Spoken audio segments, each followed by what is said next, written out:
Welcome to Healing Wisdom, a Thursday morning talk show featuring guests sharing their stories and knowledge. We discuss the healing aspects of the arts, metaphysics, social justice, and adventure through all types of terrain. So join me, Pandora Peoples, here on WOMR 92.1 FM in Provincetown and WFMR 91.3 FM in Orleans. We're streaming worldwide at WOMR.org. Today we talk about ageism, invisibility, and relevancy, housing issues on Cape Cod, and We Thrive.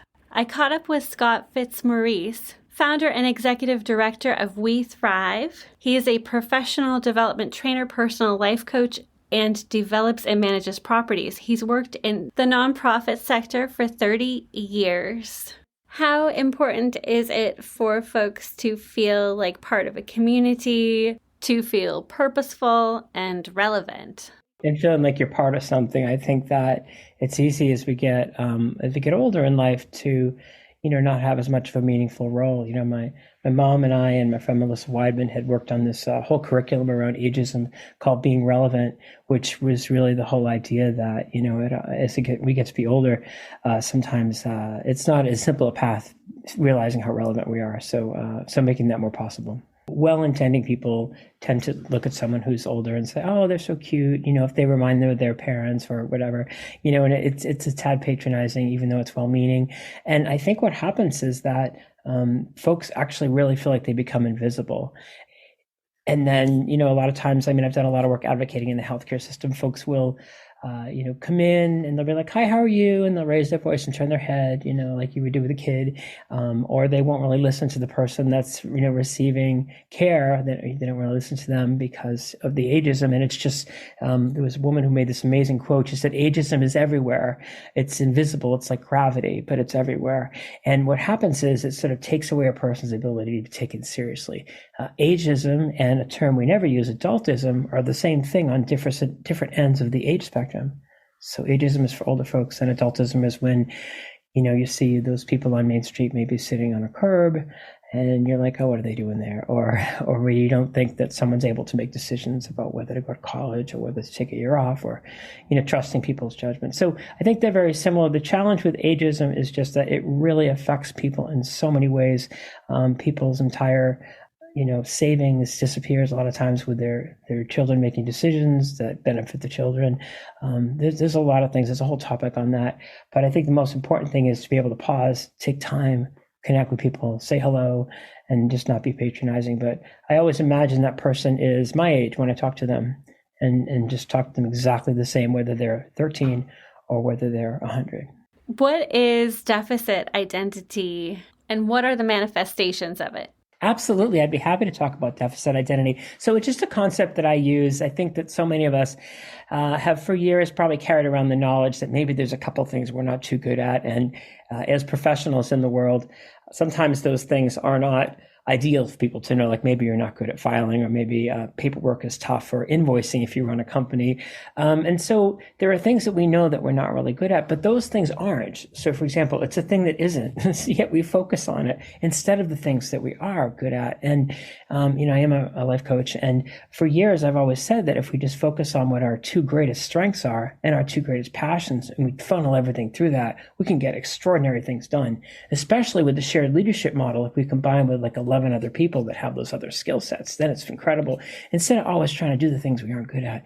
But deficit identity might just be that, I'm a gay man, or perhaps if I were a person of color, or a person that doesn't have much money or doesn't have transportation, or these are all deficit identities. And our society has sort of stated them and reinforced them in a way, whether consciously or unconsciously, that has sort of made us think that we're less than in some ways for some things. Women deal with this a lot for so many reasons, being objectified, how you present, are you feminine enough, not too feminine, like, can you be strong, speaking up when you want to, not speaking up too much, all these rules that men don't have to always adhere to, So I think understanding deficit identity is just an illusion, and just the reality of abundance. And so there's also the illusion of scarcity, which is the idea that we don't have enough around to solve the problems we have. And that's an illusion. That's called the illusion of scarcity. Not my term, it's a term used widely.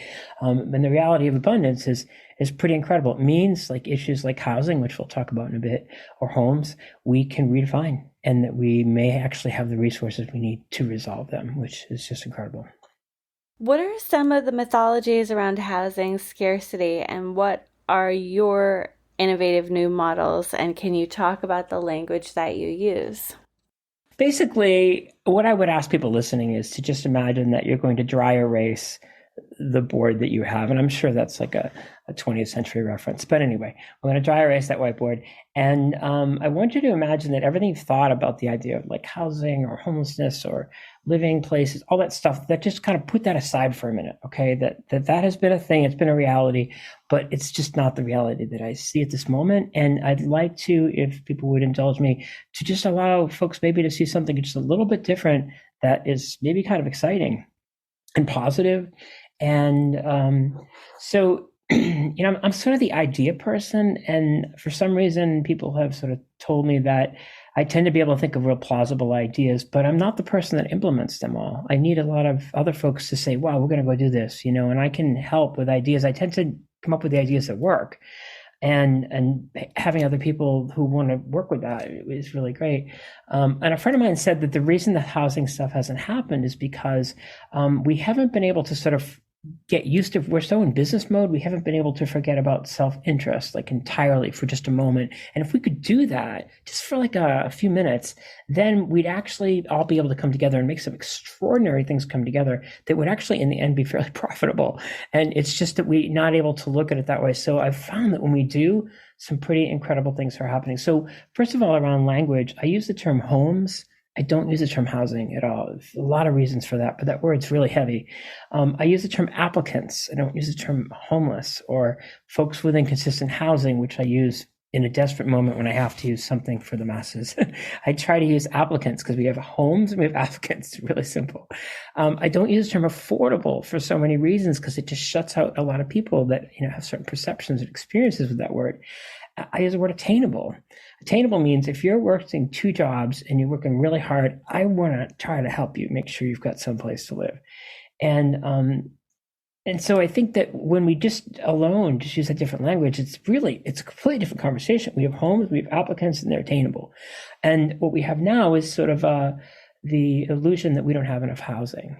And I'll say that again, with the illusion that we don't have enough housing. And that may sound really out there, but in reality, we don't have like a housing problem so much as we have an empty building problem. So all across Cape Cod, there are, I estimate, and my numbers may be wrong, but I estimate there are 10,000 potential homes that are not being used. And I'm not talking about the stuff like second homes. I want us all to be in this conversation. I don't want anyone to feel shut out or vilified. There are buildings that aren't being used that either are commercial or maybe used to be restaurants or whatever, that are they're every block. And once you hear me say this, you're going to see them all the time if you don't already, everybody listening. And going by those properties, you realize that most of them end up rotting into the ground. And I know this because I tried to buy some like 30 years ago to create the youth center, and they all rotted in the ground. They're all vacant lots now. But what if we came together and we found ways to get those buildings, which a lot of them are lost in probate without heirs, and just to get, without shutting out like people that have heritage of wealth, like somehow, without shutting them out, able to just get a hold of those buildings and utilize them. Commercial buildings could have showers added. There's such a great opportunity. So one of the things we have going on is we have essentially a problem of no inventory. And when I say we have no inventory, I need folks to really understand that I mean there's no inventory. I mean, there actually isn't any.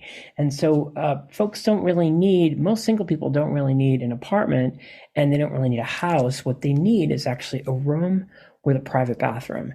And that's a product we haven't focused on making, but it's pretty easy to take a house that's maybe 5 bedrooms and add some bathrooms and maybe a couple more doors coming in for some private entrances. And that's enough if we get people in for anywhere between $750 to $1,200 per person based on double, triple, or more occupancy.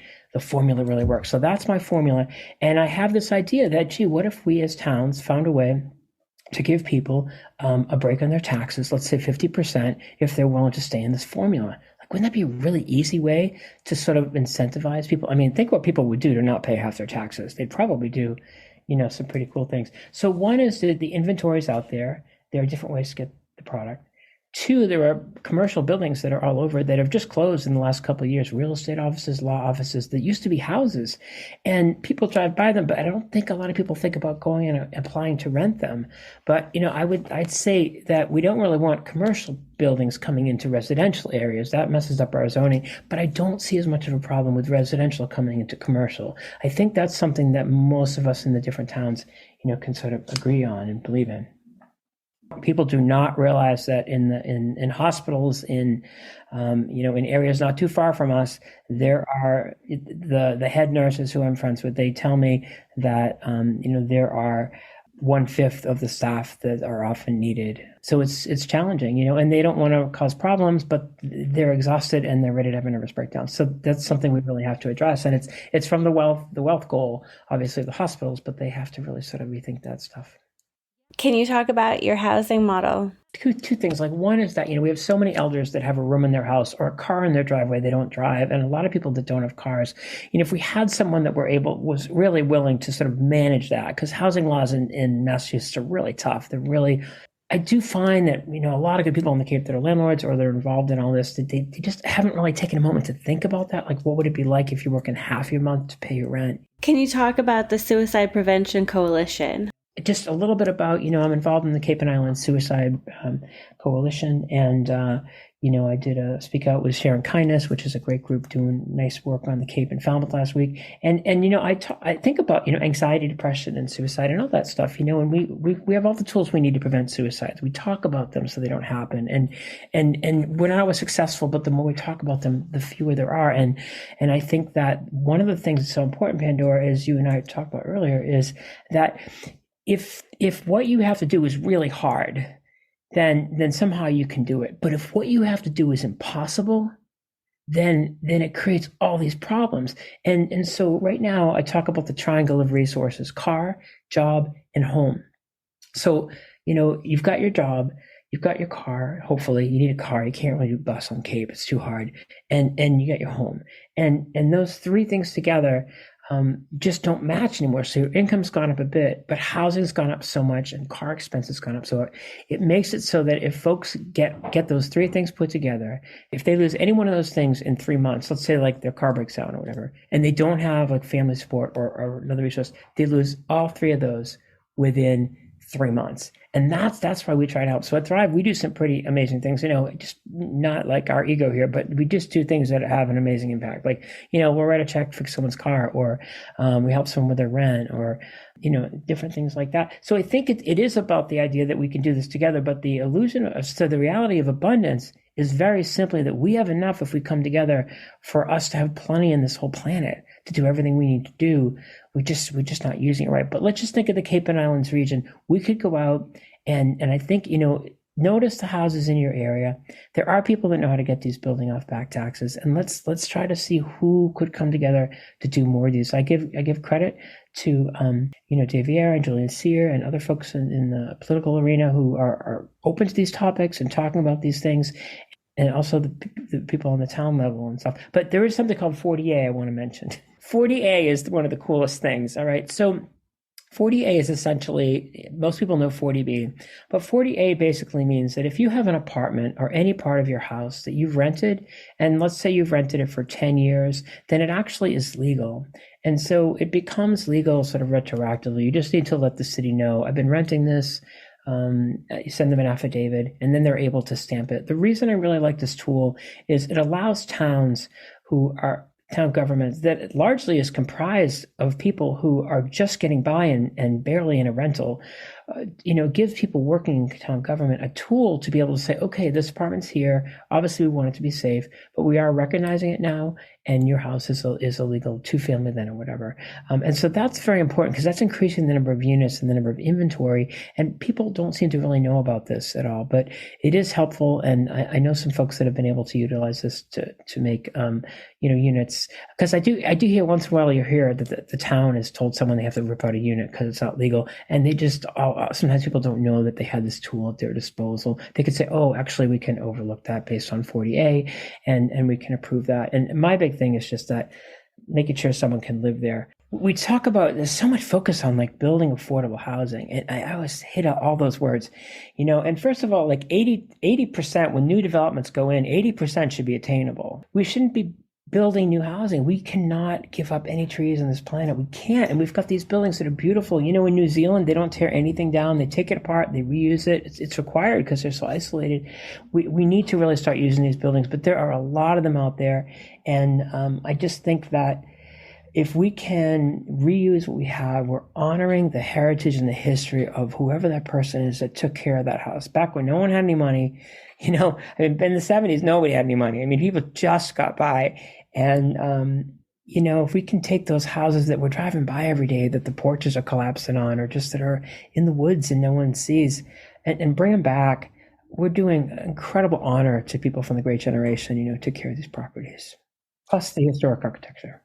This is Healing Wisdom on WOMR. If you're just joining us now, we're speaking with Scott Fitzmaurice, Executive Director and founder of We Thrive, the LGBTQ and Ally Community Center of Cape Cod and Islands region. Scott is a professional development trainer, personal life coach, and develops and manages properties. Scott, you grew up in Bourne. You attended the University of New Hampshire and UC Santa Cruz, where you studied social work and plant science, and you were a chemical-free farmer for many years. You want to talk a little bit about your background and how you got into nonprofit work? A little bit about me is I didn't realize that my life path number is 5. So change is one of those things that will always be in my life. I didn't really know much about life paths, but I encourage people when they're in school, when they're younger, to learn about their life paths, to also go through your ancestry and figure out what your ancestors did, because you probably have some of their skills. And I think that'd be a great exercise for schools to do, Yeah, so I went to school for agriculture. I was probably 4 or 5, and I told my mom I was going to grow up and I was going to grow Christmas trees and have greenhouses. And I just kind of knew that was going to happen. And so then I later realized I'd have to cut the Christmas trees down, and the idea didn't sound quite as fun. I didn't want to have to kill them, but of course, since then we've learned you can cut and leave lower branches and they grow back, which is pretty wonderful. I didn't know that. Yeah. And so that's really great. You leave a few and then the tree will grow back. You get the good rootstock. Of course you apologize when you cut it, but I learned that I tend to want to do things differently than a lot of the traditional systems. I need to go outside of the box. It's part of my DNA. So I learned how to grow in no heat. I was able to grow greens in no heat in the greenhouses. We basically took large, 6 mil plastic, and we created these still air cavities that were probably 2 feet deep. And when it was 4, 5, 6 degrees outside, the lettuce would freeze inside. But as soon as the temperature came up, it would reactivate. It was fascinating thing. It would flatten right out and then it would come right back. And so we provided greens and tomatoes and things to local restaurants for a few years. And then, for example, when we'd have an aphid problem in the greenhouse, I just closed the doors for an hour and it would crank up to 120 and, everybody would be dead, except the plants. The plants would be a little haggard. But so just finding ways that are really simpler to do that. It was great, really growing plants in a controlled environment in greenhouses where you could still open the top was really fun. We were restoring an old site in Bourne, and we had some wonderful owners that were there that we were trying to bring back Twin Gardens, which was a great place. And the Gasper family had owned it for years. They then had some things change in their life, like with their family, where they thought that their son might actually be interested in the property down the road. So they made some changes to work with them, and we ended up parting ways at that point. But it was a great run for a long time, and the Gaspers have been wonderful to the community. They've done a lot of things to help donate plants, seeds for over 30 years, and we're really grateful for that. What are your thoughts on natural building materials?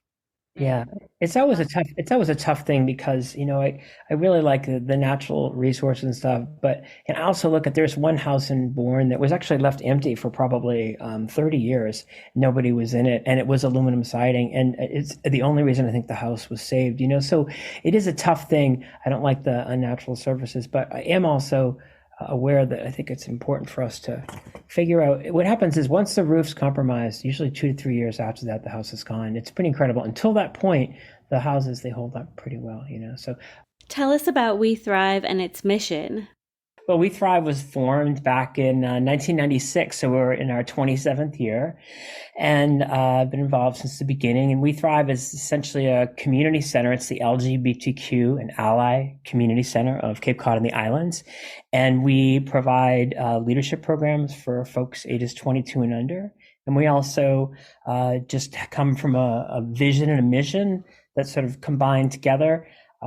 Sounds something like this, that we believe that folks from the LGBTQ community are extraordinary and meant for having an incredible impact on the people around them in the world, and that when we can provide support and community with peers that's culturally competent, they reach those levels generally, but they get a lot of messages that they might not have that value and worth. So we focus on offsetting that, and it's pretty rewarding. We also went out and bought a couple more buildings during COVID because we felt like keeping busy, and we have been doing shared rentals where folks come in and they are able to share a lease with other folks in the community. And it's a mixture of LGBTQ folks and allies, and it's been remarkably successful. Can you talk about the community that you foster at We Thrive and the services that you offer?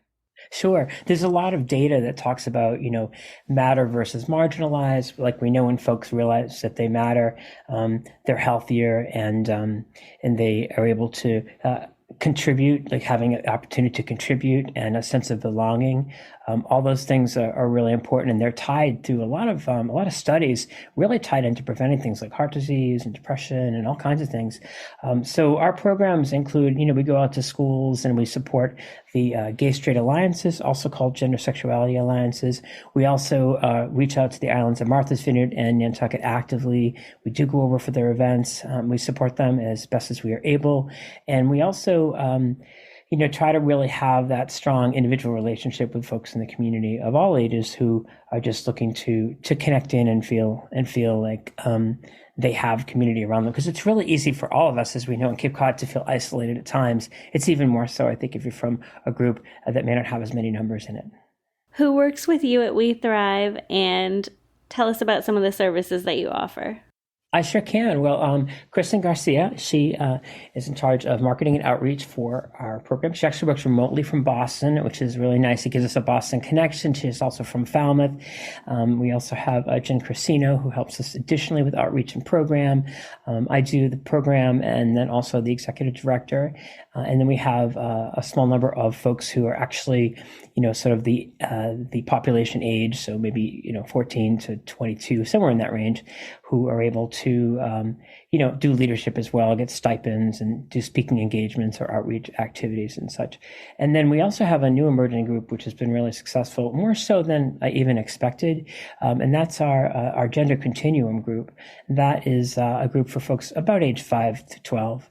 So we welcome the family members to come in and the individual who may identify on the gender continuum, and they would be able to just come for an hour and a half and sort of chat and meet friends. What's been interesting is that, PFLAG does wonderful work in the community, parents and families and friends of LGBTQ folks. This has been just a little bit different because it's sort of the members and the family or friends, and it's purely social. So it's not really like a meeting format. And we've been able to collaborate with PFLAG and also with Ann Burke, who is a clinician on Cape. She also works with Fenway, but we've been able to work together to make that group happen, and it's been really meaningful for the families. I didn't realize how much they needed to just meet a friend from their neighborhood or someone from a couple of towns over to be able to connect more, being the strong parent of a young person who's identifying. I use the term gender continuum because I think the term transgender is really just it's been used in a lot of unfortunate ways recently, politically and visibly. And I think the gender continuum just implies, obviously the gender continuum goes further than many of us realize, and for most of us, it's sort of narrow, and for other people, it goes further. It's very simple. How did you get involved in this work? So I got involved in this work because when I got out of college, I came out in college, and that was back in the very end of the 80s. And I got involved in trying to organize things on the Cape after that. And I realized that we didn't really have a lot. There was Cape Cod LGBTQ Pride, which at the time was called Cape Cod Gay and Lesbian Pride. And that was a growing organization. So I got involved in that. But I felt like it was always so hard to have events or activities that pulled the community together, separate from Provincetown, And so for a lot of years, it was really hard. Since then, a lot has happened that's been really positive. There's a lot more happening. But at the time, we didn't have much. And so I had the vision that maybe we could purchase a building and actually start a group and maybe get some funding. And so that's what I did. I had some help from some folks as well. And we had the support of the Cooperative Bank of Cape Cod back in the early days, which was amazing. Also, Cape Cod 5 helped us out a bit at the time. Of recent years, we've been working with Eastern Bank a lot, and they have really been incredible. They're the ones that have really helped us grow the program with housing. But that's how I got involved. And I thought I'd maybe get out of the work after 10 or 15 years. And then two things happened. One, a person said to me, she said, I think that those of us that are in this work, some people come and go, but there are those of us that will always be in this work in one form or another.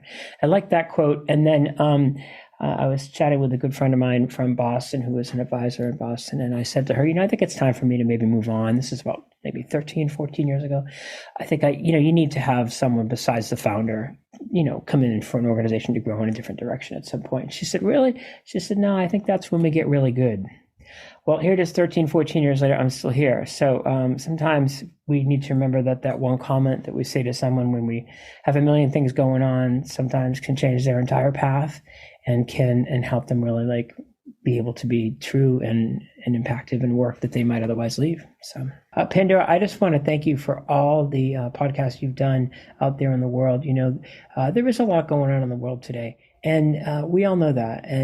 But what's incredible is that if we really focus on what we can put our hands on and how we can affect the person next to us, but just in that moment, people remember how we make them feel. And I want to thank you for that.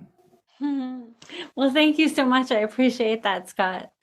We've been speaking with Scott Fitzmaurice, founder and executive director of We Thrive, professional development trainer and personal life coach.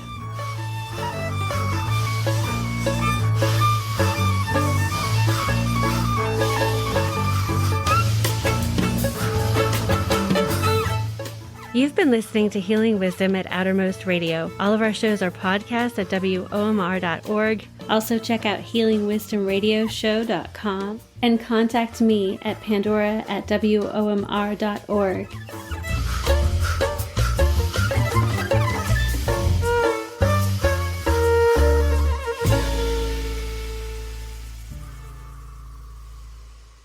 Our theme music is provided by Mason. You can find her website at masonmusic.com. That's MAESYN